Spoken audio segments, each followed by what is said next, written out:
سرکار غوث العالمین کی عمر اقدس 16 سے 17 سال کے درمیان تھی۔ آپ ایک بیل کے پیچھے چل رہے تھے تو بیل نے گردن موڑ کے دیکھا اور کہا عبد القادر آپ اس کام کے لیے نہیں بنے۔ سبحان اللہ۔ مرشد نے یہ بات بیل سے سنی، گھر تشریف لائے اور مکان کی چھت پہ چڑھ گئے۔ سبحان اللہ۔ وہ دن عرفہ کا دن تھا جب حاجی میدان عرفات میں حج کا رکن اعظم وقوف عرفہ ادا کرتے ہیں۔ سرکار کا آستانہ ہے ایران میں اور میدان عرفات ہے مکہ شریف کے قرب میں۔ آپ نے اپنے مکان کی چھت سے میدان عرفات کا براہ راست منظر دیکھا۔ بخاری میں حدیث قدسی ہے، میں اس کی آنکھ بن جاتا ہوں جس سے وہ دیکھتا ہے۔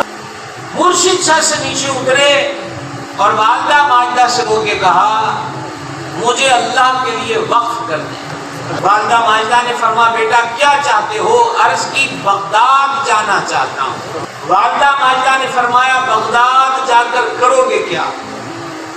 پیران پیر نے جواب دیا نمبر 1 اللہ والوں کی زیارت کروں گا، نمبر 2 دین کا علم پڑھوں گا۔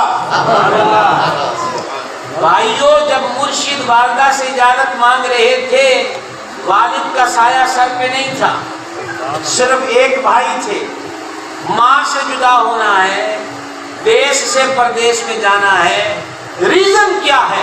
دین کا علم پڑھنا ہے۔ اعلیٰ حضرت عظیم البرکت مجدد دین و ملت فنا فی الغوث اعظم امام محمد رضا نے غوث اعظم کی جناب میں عرض کیا تو نہ کسی کے مٹائے سے نہ مٹا ہے نہ مٹے، جب کہ تجھ کو بڑھائے اللہ تعالیٰ تیرا، ورفعنا لک ذکرک کا ہے سایہ تجھ پر، ذکر اونچا ہے تیرا، بول ہے بالا تیرا، عقل ہوتی تو خدا سے نہ لڑائی لیتے، یہ گھٹائیں اور اسے منظور بڑھانا تیرا۔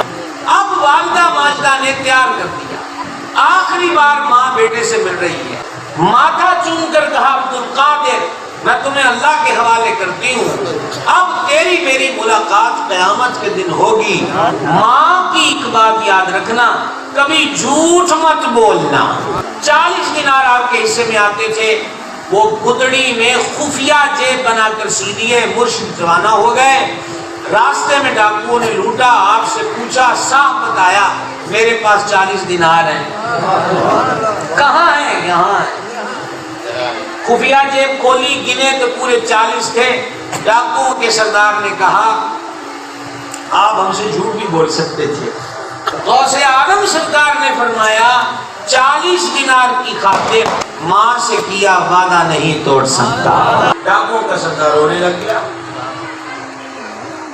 سنگیوں نے پوچھا روتے کیوں ہو؟ کہا یہ ماں سے کیا وعدہ نہیں بھولا اور میں اپنے رب سے کیے ہوئے کتنے وعدے بھول گیا۔ ڈاکوؤں کے سردار نے کہا میری آج کے بعد توبہ، لوٹا مال واپس کر دو۔